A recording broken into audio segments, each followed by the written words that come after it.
My children called me broke, so I took the 17 million inheritance and... Mrs. Margaret Wilson was arranging the last dishes on the Sunday table when she heard the laughter coming from the living room. At 68, she had prepared the special lunch her children loved so much, hoping for a moment of family togetherness. "Mom, you're just a broke woman who's nothing but a burden," said Richard, her 42-year-old son, while Patricia, her daughter-in-law, let out a mocking laugh that echoed through the house. "It's true, Margaret. You live in this fantasy that you're still capable, but just look at this place," Patricia added, gesturing around the modest living room. "Every medicine we buy for you is a sacrifice for us." Margaret felt her heart tighten. She gripped the edge of the kitchen table to keep from showing how much those words hurt her. For months, they had been pressuring her, suggesting she sell the house and move into a cheap nursing home. "Richard, my son, I've never asked too much of you," she murmured, trying to keep her voice steady. "Never asked?" He got up from the armchair and walked toward her. "Mum, you live in a dream world. You have no money, no income, and you still insist on staying in this old house." What Richard and Patricia didn't know was that in Margaret's bedroom drawer was a letter that had arrived the week before. A letter from her lawyer, Dr. William Parker, informing her of a $17 million inheritance left by her Aunt Eleanor, who had spent her entire life living in France. Margaret had only known her aunt through letters and a few childhood visits. Aunt Eleanor had been considered the black sheep of the family, the one who had gone abroad and rarely sent news. But in recent years they had reconnected through correspondence. "The Heartland home has openings, Mom. It's simple, but you'll have company," Patricia said, pulling a crumpled brochure from her bag. "And we can visit when we can." "When we can," Margaret repeated softly, more to herself than to them. Richard sighed loudly, as if dealing with a stubborn child. "Look, Mum, I'll be straight with you. We can't keep footing the bill for this situation. Your blood pressure medicine costs a fortune, the food, electricity, water. It all comes out of our pockets." Margaret looked at the son she had raised with so much love, at the daughter-in-law who had once called her a second mother. How could people change so much? Or had they always been like this and she had refused to see it? "I understand your situation," she said, keeping her calm. "But this house is all I have. These are the memories of your father, Richard. Our whole life is in these walls." Patricia rolled her eyes and whispered something in her husband's ear, making him chuckle. That disrespect felt like a knife in Margaret's chest. "Memories don't pay bills, Mum." Richard crossed his arms. "And another thing. You've been going out too much. Just yesterday, Mrs. Jenkins mentioned she saw you downtown, probably spending money you don't have." The truth was, Margaret had gone to Dr. Parker's office to better understand the inheritance. The lawyer, a kind man in his 50s, had patiently explained all the details. "Your aunt left a letter for you too," he had said, handing her a sealed envelope with her delicate handwriting. "My dear Margaret," the letter read, "I know you were the only one in the family who truly cared about me. Our letters were my greatest joy in my final years. This money is for you to live with dignity and do whatever you think is best. I'm sure you'll use it wisely. With all my love, Aunt Eleanor." "Mum, are you even listening to me?" Richard's voice snapped her back to reality. "Yes, son. I'm listening to everything." "So, are you going to accept moving to Sunset Meadows?" Margaret looked at the two of them, noticing the impatience on their faces, the way they avoided her gaze when talking about money. An idea began forming in her mind. An idea that involved observing the true character of the people she loved most in the world. "I'll think about it," she finally said. "Think." Patricia grew irritated. "Margaret, there's nothing to think about.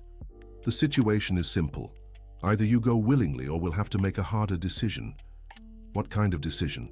Margaret asked, feeling a chill in her stomach. "There are legal ways to place someone in a home if they can't take care of themselves," said Richard, avoiding his mother's gaze. That was enough for Margaret to make her decision. She wouldn't reveal the inheritance. Not yet. First, she needed to find out if there was still any real love left in her children's hearts, or if everything had turned into material interest. Dear listener, if you're enjoying the story, don't forget to like and especially subscribe to the channel. It really helps us who are just starting out. Now, continuing. After Richard and Patricia left, Margaret sat in the armchair where she usually crocheted and thought about her strategy. If her children thought she was a financial burden, she'd show them exactly what they wanted to see. She'd make her financial struggles seem worse and observe how they reacted. The following Monday, she called Richard at work. "Son, I need to go to the doctor. I've been having chest pains." "Mom, I can't leave work right now. Patricia's busy too. Can't you go alone?" "Richard, it's chest pain. It could be my heart." A silence on the other end of the line. "Fine, Mom, I'll send you an Uber, but next time give me more notice." Margaret hung up with a heavy heart. Her son didn't even offer to go with her to the doctor after she mentioned chest pain. In the past, he would have dropped everything to be by her side. During the appointment, Dr. Johnson, her doctor of over 15 years, ran the usual tests. "Mrs. Wilson, you're in good health. Blood pressure's controlled, heart strong. These pains might be anxiety. Is something happening at home?" She told him about the situation with her children, leaving out only the part about the inheritance. "Well, Mrs. Wilson, unfortunately, it's not uncommon to see families fall apart over money. You need to take care of yourself emotionally, too." On her way back home, Margaret stopped by the neighborhood community center. She'd always walked past but never gone inside. The place operated in a big, old house, offering activities for seniors in the community. "Good afternoon," greeted the receptionist, a young woman with curly hair. "Would you like to learn about our activities?" "Actually, I was wondering about free activities," Margaret said, sticking to her plan. "I'm having some financial difficulties and need to keep busy." "Of course. We have a knitting group on Tuesdays, walking on Wednesdays, and a discussion circle on Fridays. All free." That's how Margaret met Mrs. Thompson, a 72-year-old woman who had been a business owner before retiring. Mrs. Thompson carried herself elegantly, even in simple clothes, and her grey eyes showed sharp intelligence. "I'm also here looking for cheap ways to stay occupied," Mrs. Thompson said during the first discussion circle. "My daughter thinks I need to cut back on everything." The two talked after the activity, walking to the nearby square. "Margaret, can I ask you a personal question?" Mrs. Thompson said, stopping near the bench where children usually sat. "Of course. Are you really struggling financially, or are you testing someone?" Margaret was startled by the direct question. "Why do you ask that?" "Because I recognize the look of someone analyzing a situation, not someone who's desperate. I worked 40 years evaluating people in business."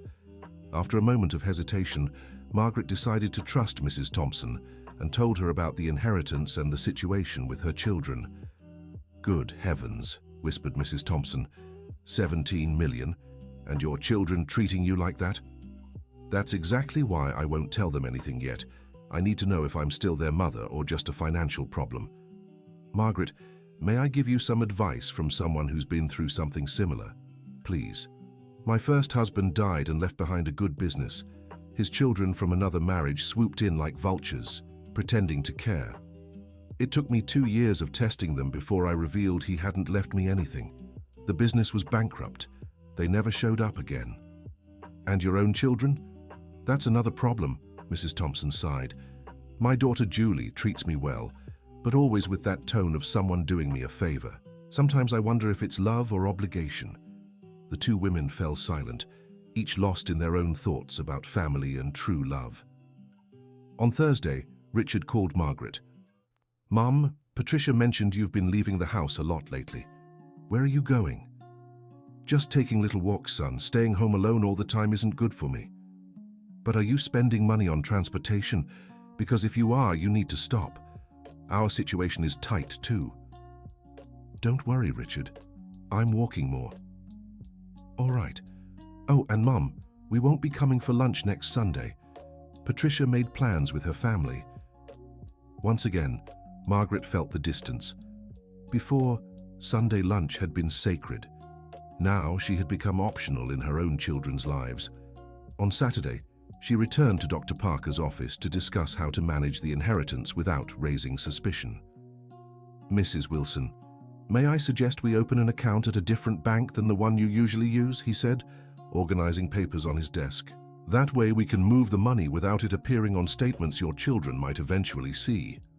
That's a good idea. And doctor, I'd like to invest in some social projects. Do you know any? I do. There are several initiatives in the neighborhood that need support. We can do everything anonymously if you prefer. I'd prefer that, at least for now. Dr. Parker studied her curiously.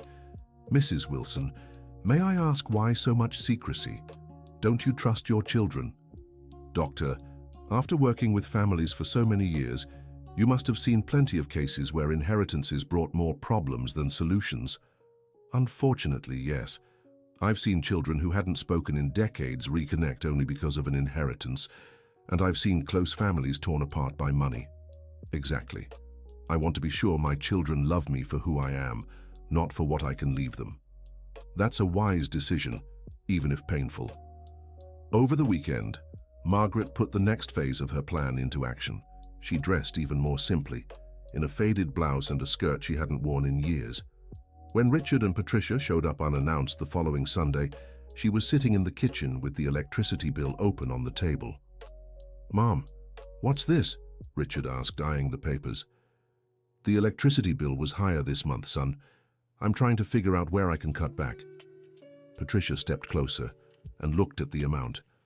"Margaret, $180 for electricity? Are you leaving everything on at once?" "No, Patricia, I only use what's necessary, but everything seems more expensive now." "Mom, you need to be smarter about this," Richard said, sitting at the table. "Turn off the electric water heater and take cold showers. Only keep one light on at a time. These are basic savings you should know." Margaret made a worried face, as if she were truly desperate about the expenses. "Do you think I should ask for a discount at Mr. Sam's Market? Sometimes he works something out for his regular customers." "Of course you should," Patricia said immediately. "In fact, you should stop buying those expensive junk foods, filled cookies, chocolate milk. You're not a child." "But I buy them for when you come to visit." "We can bring our own things when we come," Richard cut in.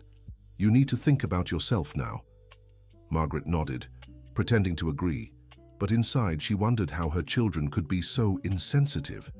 They barely visited, and when they did, they still complained about the little treats she prepared.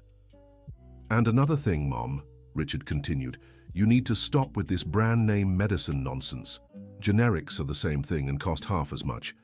But Dr. Johnson said my body is used to this one." "Dr. Johnson just wants to make money, Mom. Doctors always prescribe the most expensive stuff." Patricia nodded in agreement. "It's true, Margaret, and you should also stop going to the doctor so much. One checkup a year is enough. But I have blood pressure problems, which you can control with exercise and diet. You don't need to keep spending on appointments all the time." Margaret felt like laughing at the irony. If only they knew she could buy Dr. Johnson's entire clinic without even noticing the dent in her budget. "All right, kids, I'll try to follow your advice."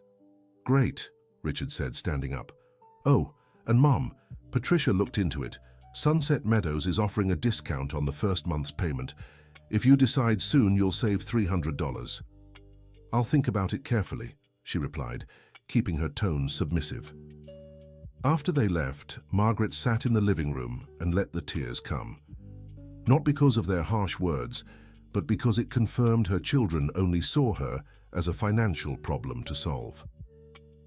Dear listener, if you're enjoying the story, don't forget to like and especially subscribe to the channel. It really helps us who are just starting out. Now continuing. On Tuesday, during the knitting group at the community center, Margaret spoke more deeply with Mrs. Thompson about her situation. "You know, Mrs. Thompson, sometimes I wonder if it wouldn't be better to just move into the retirement home and be done with it. At least there I wouldn't be a burden to anyone." "Margaret, don't say that."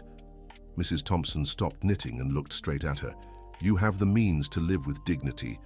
Don't let your children's coldness bring you down." "But it hurts so much, Mrs. Thompson. I raised those boys with so much love." "I know, dear. I went through something similar. You know what helped me." "What?" "Understanding that sometimes people need to lose something before they appreciate it. Your kids got used to you always being available, always giving in, always putting them first. Now that they think you're vulnerable, they've shown their true colors." "And what did you do in your situation?" "I set boundaries. I stopped always being available.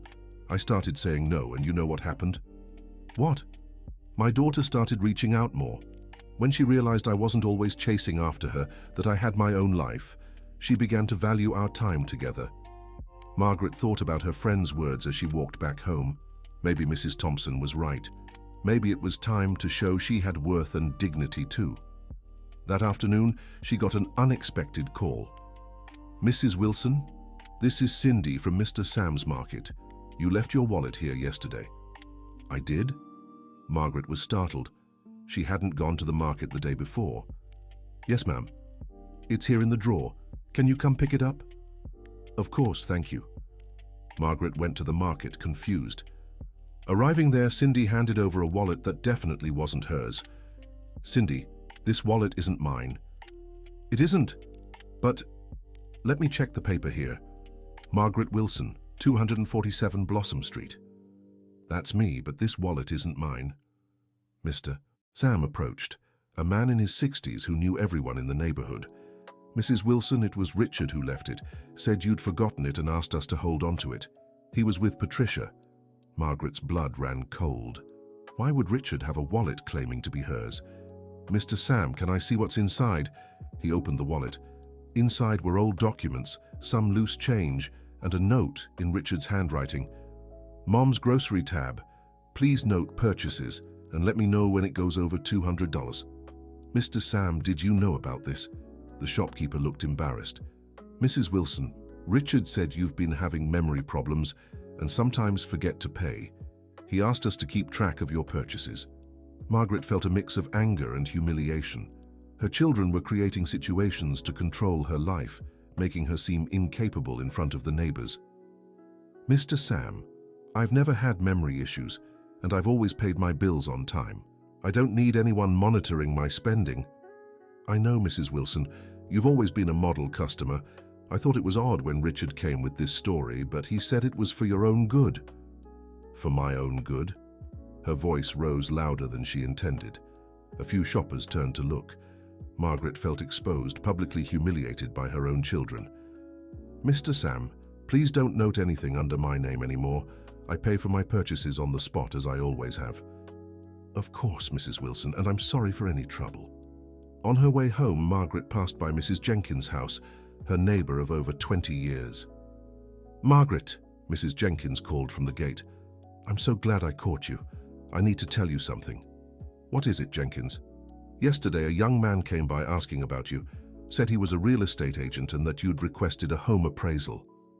The world seemed to spin around Margaret. "A real estate agent?" "Yes. I told him it seemed strange because you'd never mentioned selling the house.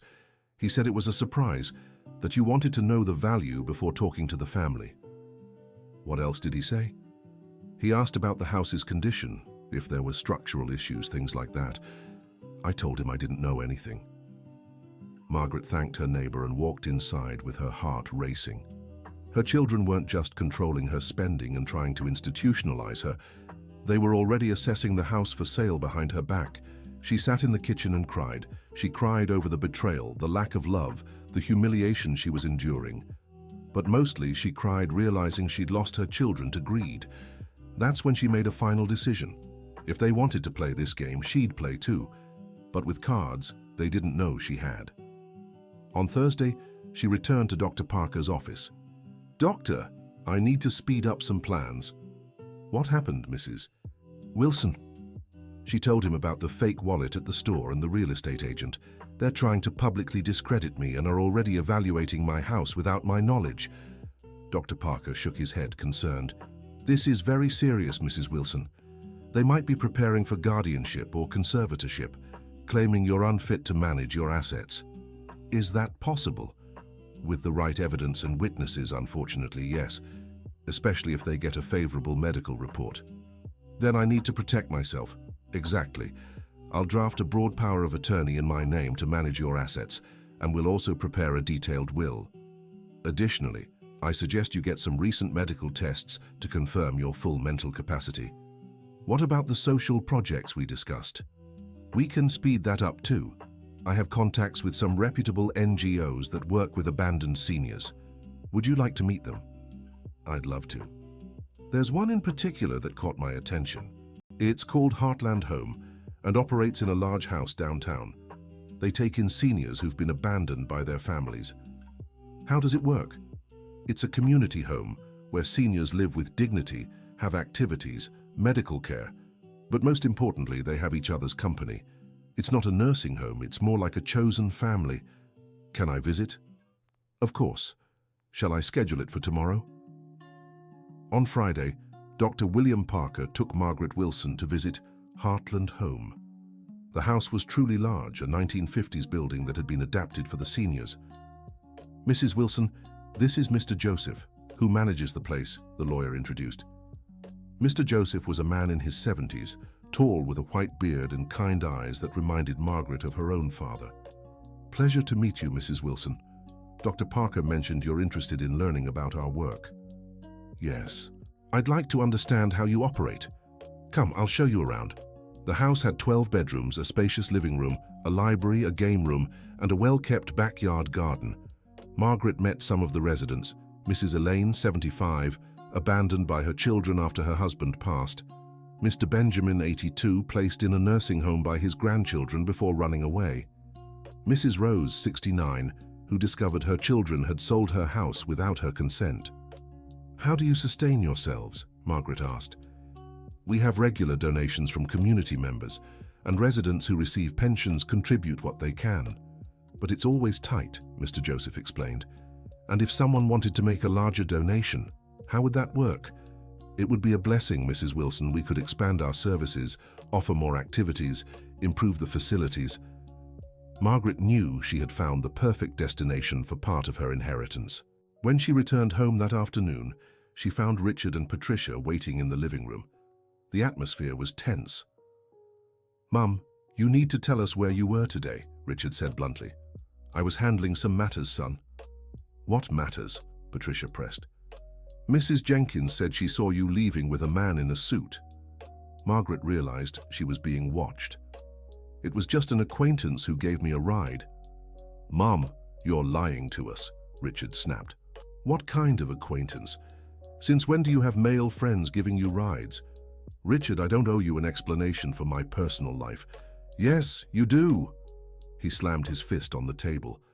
You've been acting strange, going out with strangers, making unnecessary expenses. That's not normal at your age. My age? Margaret felt her irritation rising. Exactly. Women your age don't just wander around aimlessly, Patricia added. So what do you want me to do? Stay locked at home waiting for your weekly visit? That would be safer, Richard said. Mum, you're not young anymore. You could get confused, be taken advantage of by unscrupulous people. Like at Mr. Sam's market? Margaret couldn't hold back. Richard and Patricia exchanged glances. What do you mean? Patricia asked. The fake wallet you left there, asking them to monitor my purchases. Mom, that was for your own good, Richard defended. You were forgetting to pay for things. I never forgot to pay for anything. You humiliated me in front of the neighbors. Humiliated? Patricia raised her voice. Margaret, we're trying to protect you. If it weren't for us, who would care about you? Those words hit Margaret like a punch to the gut. She realized that in their eyes she should be grateful for any scrap of attention she received.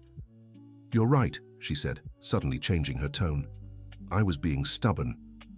The two seemed surprised by her shift. Really, Mom? Yes, Richard. You're both right. I need to accept my age and my limitations. It's good you finally understand, Patricia said, visibly relieved. In fact, I've been seriously considering the nursing home. Their eyes lit up. Really, Mom? Richard perked up. Yes, but I'd like to see some options first. Can you help me? Of course. Patricia was already pulling out her phone. I have a list here of several affordable ones. Margaret smiled to herself. If they wanted to play cat and mouse, she knew how to play that game too. Dear listener, if you're enjoying the story, don't forget to like and especially subscribe to the channel. It really helps us who are just starting out. Now, back to the story. Over the weekend, Richard arranged visits to 3 nursing homes. Margaret went along, asking questions and pretending genuine interest. The first was a small, poorly maintained place with a strong smell of disinfectant and grumpy staff. So this one is very affordable, Mom, Richard said as they walked down a narrow hallway. $180 a month, meals included. What about activities? Margaret asked, watching the elderly sitting in plastic chairs in the common room, most either asleep or staring blankly. There's TV and some basic activities, replied the staff member guiding them. Bingo once a week, church on Sundays. And visits? Allowed from 9 to 5 except on holidays. Margaret noticed Richard and Patricia seemed pleased with the place. For them it was perfect, cheap and far enough that they wouldn't have to visit often. The second option was slightly better but still depressing. Shared rooms with 4 beds, communal showers, and meals that seemed more about saving money than nutrition. This one costs $250, Patricia informed her. More expensive, but it has a bit more structure. The third option shocked Margaret the most. It was called Golden Sunset, an old house on the outskirts of town. The place was clearly overcrowded with bunk beds in the rooms and only 1 bathroom per wing. Here it's $150 a month, said the director, a middle-aged woman with a stern expression. Cheaper because the residents help with cleaning and organizing. They work? Margaret asked. Occupational activities. It's good for their minds to stay active. Margaret saw elderly people sweeping floors, washing dishes, cleaning bathrooms. These weren't occupational activities. It was forced labor to cut costs. What if someone can't participate? Oh, everyone here can. Those who can't usually don't adapt to our environment. On the drive home, Richard was upbeat. So, Mom, which did you like best? They all have their merits, Margaret replied diplomatically. I liked Golden Sunset best, Patricia said. Cheaper, and the residents stay busy. It's good to keep their minds from wandering. And when would you like to move? Richard asked. Are you in a hurry? It's not a hurry, Mom, but the sooner the better for everyone. You'll have company, and we'll have peace of mind, knowing you're being cared for. What about the house? We'll figure that out later. You could sell it and use the money to cover nursing home costs. There it was, the truth finally coming out. They wanted to get rid of her and profit from selling the house. Have you already thought about what to do with the money from the sale? Of course it will be used for your care, Mom, Richard said quickly. But if there's anything left, we'll save it for your emergencies. What kind of emergencies? Medical, medicine, those things, Patricia replied. Margaret knew there would be no emergencies. The money would be used for her children themselves, while she wasted away in a filthy nursing home. That night she called Mrs. Thompson. Mrs. Thompson, I need to vent to someone. Of course, dear, what happened? Margaret told her about the visits to the nursing homes. Oh my goodness, Margaret, they want to put you in those horrible places? They do, and they even thought it was great that at the last one the elderly work for free. That's outrageous. Margaret, you can't allow this. I know, but I'm starting to wonder if it's even worth testing them anymore. Every day I discover a new cruelty. Listen, dear, can I tell you something about my situation? Of course. Last week I told my daughter about some savings I've set aside. You know what she said? What? That I should spend it all on my health, so I don't become a burden to her in the future. She said she doesn't want to have to care for a sick mother. How awful, Mrs. Thompson. Exactly. And do you know what hurt me the most? What? She said if I was smart, I'd already check myself into a nice place while I still have money to pay for it. Even though you have the means, she wants you in a home? Exactly. That way she doesn't have to worry about me and still inherits everything, without spending a dime on my care. Mrs. Thompson, what kind of world are we living in? A world where children see their parents as an investment that needs to pay off, dear. After hanging up, Margaret kept thinking about the conversation. It wasn't just her going through this. There was an entire generation of mothers being discarded by their own children. The following Monday, she went back to Heartland Home to speak with Mr. Joseph. Mr. Joseph, I'd like to make a proposal. I'm listening, Mrs. Wilson. I want to make a significant donation to expand your work. The man's eyes lit up. That would be wonderful. Any amount would help us greatly. I'm talking about a $2 million donation. Mr. Joseph nearly fell out of his chair. $2 million? Yes, but I have some conditions. Of course, go ahead. I want the money used to buy the house next door and expand the facilities.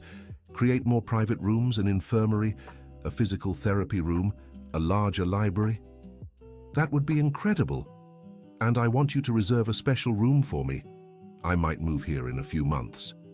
You want to live here? Yes, but this needs to stay a secret for now. No one can know I made the donation. But why so much secrecy? Margaret briefly explained her family situation. I understand perfectly, Mr. Joseph said. Unfortunately, cases like yours are more common than they should be. Mrs. Wilson, it will be an honor to have you with us when you decide. Thank you. And Mr. Joseph, one last thing. Yes? I'd like you to create a special program here. A space where families who abandon their elderly are required to volunteer if they want to maintain any kind of contact. How do you mean? Say a son abandons his father and then shows up out of self-interest. He'd only be allowed to visit if he worked here a few hours a week helping other seniors. That way he'd learn the value of care. That's a brilliant idea. We'll definitely implement it. Leaving Heartland home, Margaret felt more hopeful. No matter what happened with her children, she was creating something good in the world. During the week, Richard called several times, pressuring her for a decision about the nursing home. Mom, Golden Sunset said the spot might go to someone else if you don't decide soon. How long do they give me? Until Friday. All right, son, I'll give you a definite answer by Friday. Great. And Mom, I've already gathered some documents we'll need for the house transfer. What transfer? To my name, Mom. It'll make it easier to sell later. Richard, why not wait until I'm settled in the retirement home to handle this? Because it could take a while, Mum. Bureaucracy is slow. It's better to get everything sorted out now. Once again, Margaret saw her children's eagerness to take control of her assets. On Thursday, she received an unexpected call from Dr. William Parker. Mrs. Wilson, I need to speak with you urgently. What's wrong, Doctor? I'd rather discuss it in person. May I come over? Of course. An hour later, Dr. Parker arrived with a worried expression. Mrs. Wilson, I received a call today that alerted me to something serious. What is it? Your son Richard went to the notary's office where a colleague of mine works. He was trying to obtain a death certificate for your husband and copies of the house documents. A death certificate for my Anthony. Why? Normally, that's required for estate or property transfer proceedings. He's preparing for something. But the house has been in my name since Anthony passed away 10 years ago. Yes, but he might be planning to claim you're unfit to manage your assets and petition for guardianship or conservatorship. How does that work? He'd need medical reports certifying your mental incapacity, witnesses confirming episodes of confusion or forgetfulness, and proof that you're putting the estate at risk. Margaret thought about the fake wallet incident at the store, the comments about her going out with strangers, the remarks about unnecessary spending. Doctor, they're plotting against me. Unfortunately, it seems so. But Mrs. Wilson, we'll get ahead of this. How? Tomorrow we'll conduct all the necessary medical exams to confirm your full mental capacity, and I'll prepare a broad, irrevocable power of attorney in my name to manage all your assets. What if they've already filed something? In that case, we'll have proof you were mentally sound when making these decisions. It'll be harder for them to challenge. That night, Margaret barely slept. Her own children were scheming to declare her incompetent and forcibly take her assets. The pain of betrayal was almost physical. On Friday morning, she completed all the exams requested by Dr. Parker, neurological, psychiatric, cognitive evaluations. All confirmed she was in perfect mental health. Mrs. Wilson, your mind is sharper than many 30-year-olds, said psychiatrist Dr. Frederick after the assessment. Thank you, doctor. May I ask why you're having these tests done? Family precautions, doctor. I understand. Sadly, it's becoming more common for seniors to need protection from their own children. In the afternoon, Richard and Patricia arrived, eager for her decision about the retirement home. So, Mom, have you decided? Margaret looked at them calmly. They were her children, the people she'd loved most in life, but now they were almost strangers, driven by greed. Yes, Richard, I've decided. And what's the decision? Patricia asked, trying to mask her eagerness. I'll move to Golden Sunset next week. The two smiled openly. "That's great, Mom," Richard said. "You'll see how much better it'll be there. And the house? We'll handle everything so you don't have to worry." "Richard, can I ask for one thing?" "Of course, Mom. I'd like to spend this weekend alone in the house, to say goodbye to the memories, you know." "Of course," Patricia agreed immediately. "It's important for you to have that moment. So don't come on Sunday, let me have this time." "Perfect, Mom. On Monday, we'll pick you up to take you to Golden Sunset." After they left, Margaret called Dr. Parker. "Doctor, the time has come." "Are you sure, Mrs. Wilson?" "Absolutely. They just confirmed everything I suspected. Then we'll execute the plan on Monday." "Perfect. And Doctor?" "Yes?" "Thank you for everything. For the first time in months, I feel like I have someone on my side." Over the weekend, Margaret prepared herself emotionally for the confrontation ahead. She knew it would be painful, but she also knew it was necessary. Not just to protect herself, but to teach a lesson that might, just might, make her children reflect on what they had become. On Sunday evening, she called Mrs. Thompson. "Patricia, tomorrow I'm going to reveal everything to my children." "Really, Margaret? Are you ready?" "I am. I can't keep living this lie. If they love me, they'll understand. If they don't, at least I'll know the truth." "Be brave, my friend. No matter what happens, you did the right thing." "Patricia." "Yes?" "Would you like to come live at Heartland Home with me?" "What do you mean?" "I made a donation for them to expand. It's going to be a wonderful place. We can live there together, surrounded by people who truly care about each other." "Margaret, that would be a dream." "Then it's settled. No matter what happens with my children tomorrow, we'll build a new family together. A chosen family." "Exactly." Monday dawned with clear skies and bright sunshine. Margaret woke up early, had her coffee calmly, and put on her best dress. If she was going to face her children, she would do it with dignity. At 9 in the morning, Richard and Patricia arrived right on time, accompanied by two people Margaret didn't know. "Mum, these are Clark and Sandra, social workers from Golden Sunset. They're here to help with the move." "Good morning, Mrs. Wilson," Clark greeted. "We brought some documents for you to sign." "What kind of documents?" "Liability waiver, medical authorization, standard paperwork," Sandra explained. Margaret skimmed through the papers quickly. Among them was a document transferring guardianship to Richard. "This document here, what exactly does it mean?" "It allows your son to make medical decisions if necessary," Clark explained, "but it also gives him the right to manage my assets?" "Well, in specific cases, yes." Margaret smiled inwardly. They had prepared everything down to the smallest detail. "Richard, can I speak with you alone for a moment?" "Of course, Mom." They stepped into the kitchen. "Son, I know what you're doing." "What do you mean, Mom?" "I know about the fake wallet at the market, the realtor evaluating the house, you trying to get documents at the courthouse." Richard turned pale. "Mom, I can explain." "You don't need to explain anything, Richard. I understand perfectly." "You understand?" "I understand that you and Patricia see me as a problem to be solved as cheaply as possible." "That's not true, Mom." "I understand you'd rather see me in a terrible nursing home, working like a slave, than be bothered with me." "Mom, you're exaggerating." "I understand that to you I'm only worth what I can leave behind." Richard tried to protest, but Margaret raised her hand. "Now, I want you to understand something about me." "What, Mom?"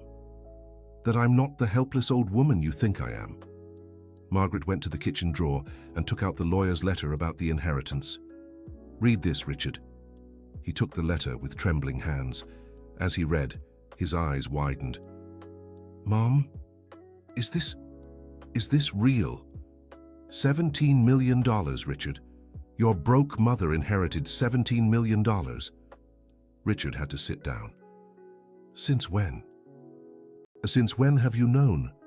"Since before you called me broke at Sunday lunch." "And why didn't you say anything?"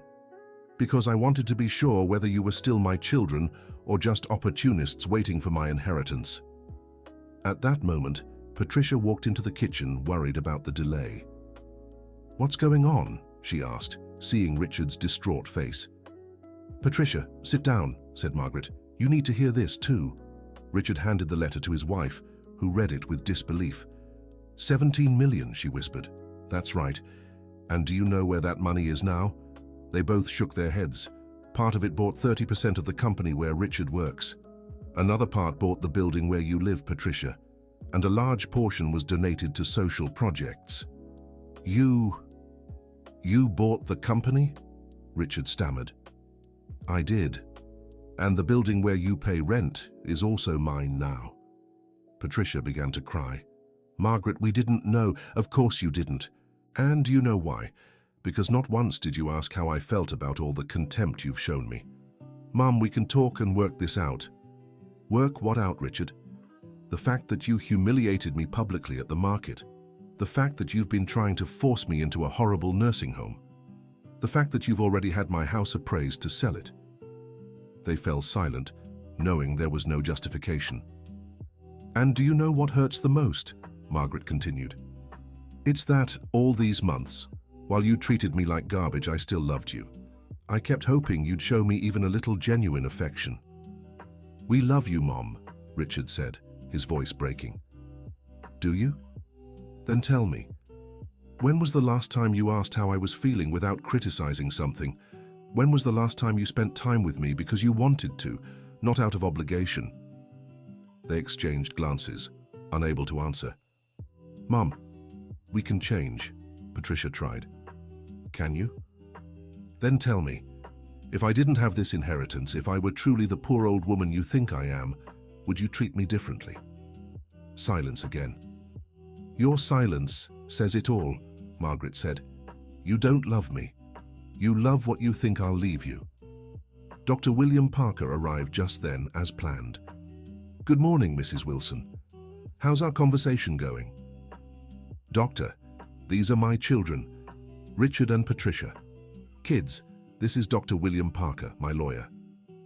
"Lawyer?" Richard asked. "Yes. He's managing my inheritance and handling my legal affairs." "Mrs. Wilson has told me about the family situation," Dr. Parker said, "and I must inform you that any attempt at guardianship or conservatorship will be contested. We have recent medical reports confirming her full mental capacity." Richard and Patricia exchanged looks, realizing their plans had been uncovered. "Doctor, we didn't mean to harm our mother," Patricia said. "Didn't you?" Dr. Parker opened his briefcase. "I have here copies of the document requests Richard filed at the courthouse, the guardianship papers you brought for her to sign today, and statements from several people about how you've treated Mrs. Wilson." "We just wanted to protect her," Richard insisted. "Protect her by sending her to a nursing home where seniors work like slaves? Protect her by creating situations to humiliate her publicly? Protect her by trying to forcibly take control of her assets?" They hung their heads, with no arguments left. "Kids," Margaret said firmly, "I won't disinherit you completely, but I won't let you disrespect me ever again." "What do you mean, Mom?" "You'll receive a fixed monthly amount, enough to live with dignity but not for luxuries. And the rest? The rest is going to projects that truly matter, projects that help seniors abandoned by their own children."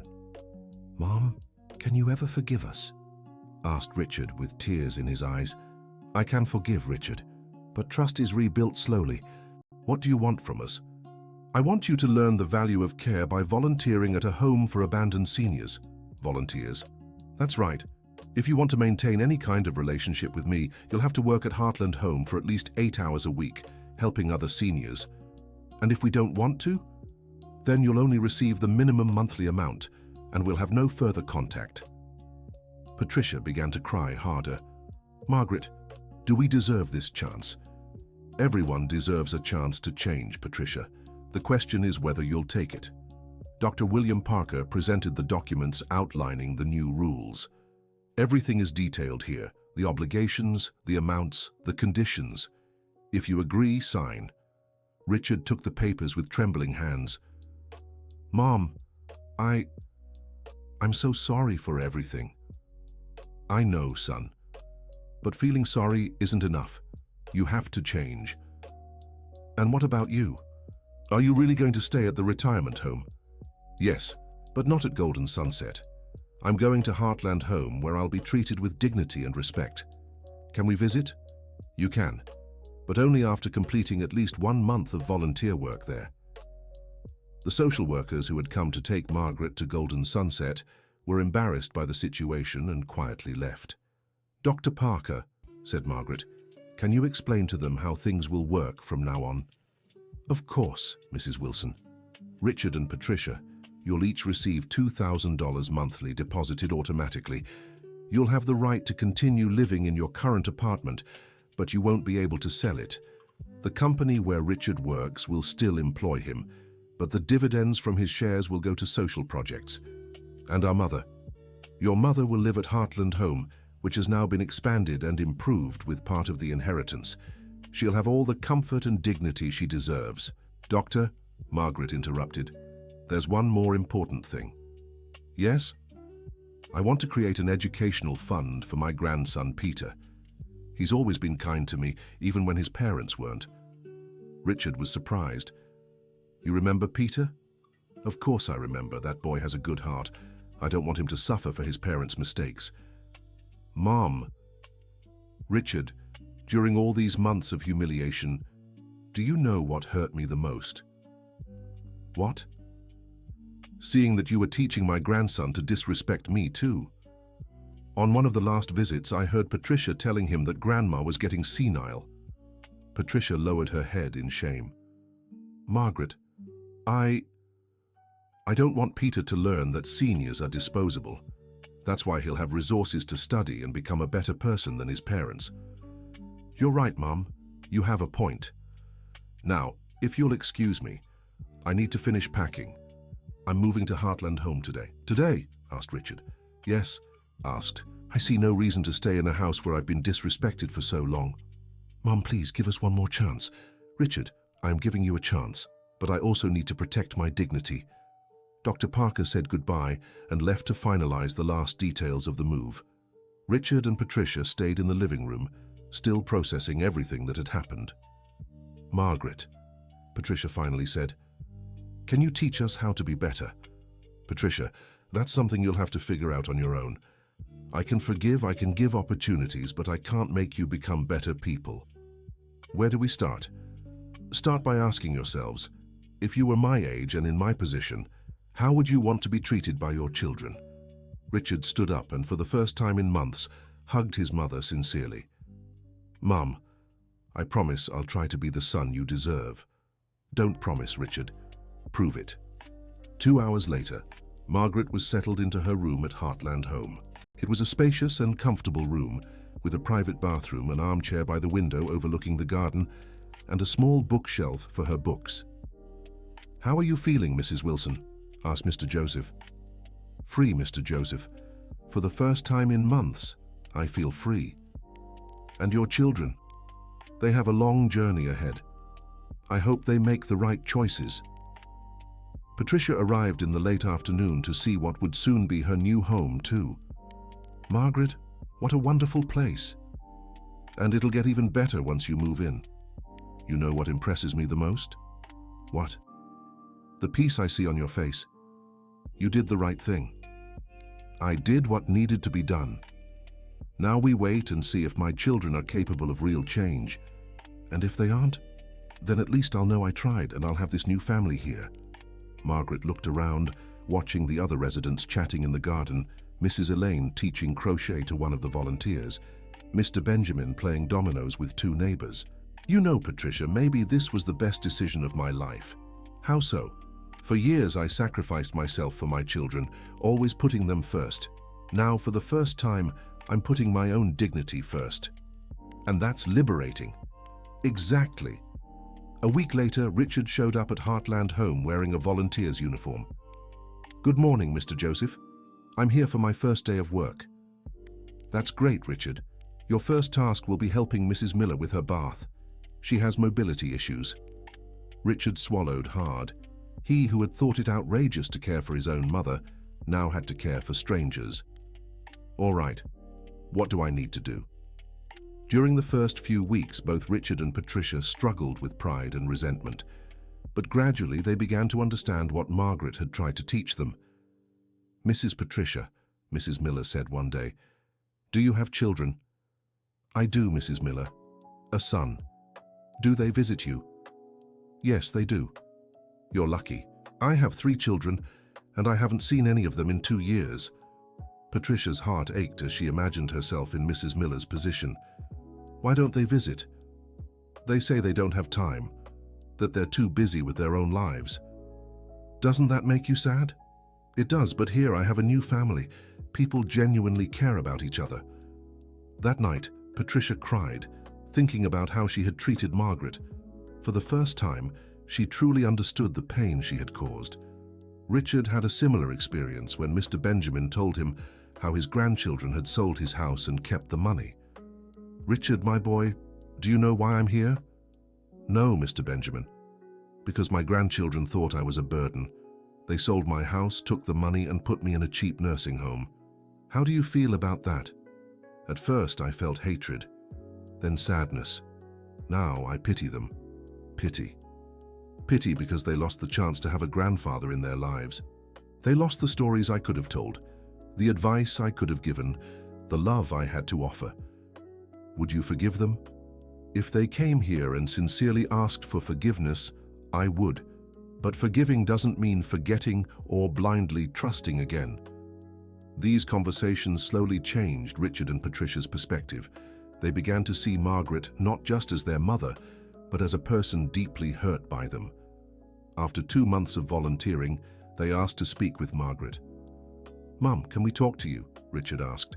"Of course, kids, let's sit in the garden." They settled on a bench under a leafy tree. "Mum, these 2 months here have changed how we see a lot of things," Richard began. "How so?"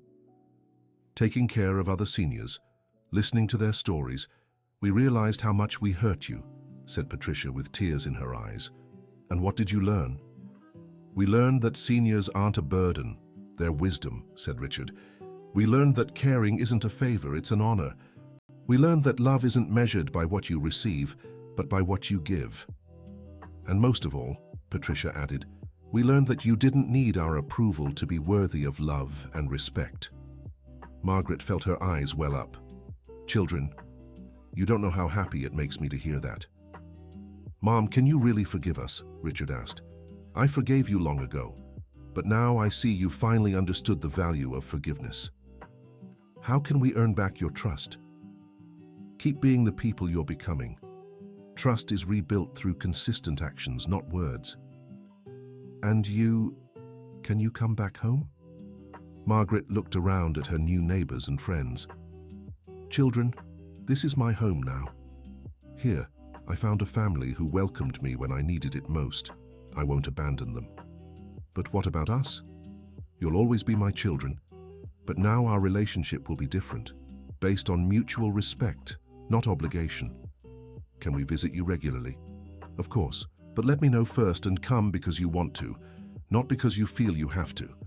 3 months later, Heartland Home held a celebration to inaugurate its new facilities.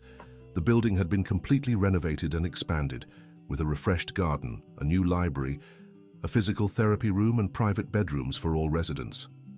"Mrs. Wilson," Mr. Joseph said during the event, "would you like to say a few words?" "With pleasure." Margaret stood before residents, volunteers, family members, and people from the community. "Friends, a few months ago, I learned something very important about life. It's never too late to start over, never too late to find a new family, never too late to reclaim your dignity." Applause echoed through the garden. Many of us here were abandoned by families who should have loved us, but we've discovered that family isn't just about blood. Family is about who shares your heart. I've also learned that money can be a blessing or a curse depending on how it's used. When used with love and wisdom, it can transform lives and create hope. Margaret looked at Richard and Patricia, who were among the volunteers. "And I've learned that people can change. Yes, they can. They can learn to truly love, to truly care, to truly value others, but only if they want to." More applause followed. "So I dedicate this renovation not just to those here today, but to all children who still have a chance to do better, to all parents who still have hope, and to everyone who believes that true love always wins. The celebration lasted late into the night, with music, dancing, and joy. Margaret danced with Mr. Joseph, chatted with all the residents, and for the first time in a long while, felt completely happy. "Mrs. Wilson," Mrs. Thompson said before bedtime, "do you regret anything?" "Not a thing, Marlene. Every decision I made brought me here, and here is exactly where I need to be." "And your children?" "My children are learning to be better people. That's all I can ask for." "Do you really think they've changed?" "I think they're on the right path, and that's already a miracle." A year later, Richard and Patricia were still volunteering at Heartland Home, not out of obligation, but because they wanted to. They had discovered the joy of caring, serving, and loving without expecting anything in return. "Mum," Richard said during one visit, "I want to thank you for not giving up on us." "Why do you say that, son?" "Because you could have cut us out of your life completely, but you chose to give us a chance to change." "Richard, a mother never gives up on her children, even when her children gave up on her. You're a wise woman, Mom." "I'm not wise, son. I just learned that true love sometimes needs to be firm to be effective." Patricia approached the conversation. "Margaret, may I ask you something?" "Of course, Patricia." "How did you manage to forgive us after everything we did?" "Patricia, holding on to resentment is like drinking poison and hoping the other person dies. Forgiving was the way I found to free myself from the pain." "But it wasn't easy, was it?" "No, it wasn't. But it was necessary." Peter, Margaret's grandson, now 16, had also started visiting his grandmother regularly. With the educational fund she had created, he was preparing for his medical school entrance exams. "Grandma, when I graduate, I want to work here with the elderly." "Why, my grandson?" "Because here, I learned that age isn't a synonym for uselessness. There are people here with far more wisdom than any young person." "I'm glad you learned that, Peter." "Grandma, can I ask you something?" "Of course." "Do you regret going through all that with my parents?" Margaret thought for a moment. "You know, Peter, if I hadn't gone through that, I would never have discovered my strength. I would never have found this wonderful place. I would never have helped so many people. And most importantly, I would never have seen your parents become the better people they are today. So it was all necessary. Sometimes life takes us down difficult paths to teach us important lessons. The key is not to lose ourselves along the way." During one of Heartland Home's monthly meetings, Mr. Joseph made a special announcement. "Everyone, I have some news to share. Heartland Home has been recognized as a model for elderly care by the City Council." Everyone applauded. "But the best part is that they've asked us to replicate our model in other cities. We'll be able to help even more people." Margaret smiled, knowing her legacy was multiplying in love and care. "Mr. Joseph," she said, "I'd like to make another donation." "Mrs. Wilson, you've already done so much. I want to create a network of Heartland Homes across the state. I don't want any elderly person to go through what I did." "That would be incredible. And I want Richard and Patricia to be part of the management. They've learned so much about care and can help other families avoid making the same mistakes." Richard was moved when he heard this. "Mom, do you really trust us that much?" "I do, Richard. You've proven you've truly changed. How can we repay everything you've done?" "Keep being the people you've become, and help other children value their parents before it's too late." And so, what began as a story of abandonment and betrayal became one of redemption and love. Margaret not only regained her dignity and respect, but also created a legacy that would help thousands of people. Mrs. Thompson, watching her friend oversee the expansion of Heartland Homes, said, "Margaret, you've turned your pain into healing for others." Eleanor, "I've learned that our greatest victory isn't defeating those who hurt us, but transforming pain into something good for the world." And your children? "My children learned that love isn't won with money or self-interest, but with genuine dedication and care." Do you think they would have learned that any other way? Maybe not. Sometimes we need to lose something to learn its value. And you? What did you learn? "I learned it's never too late to start over. That dignity doesn't depend on others, and that true family is whoever chooses to love us, not whoever is obligated to.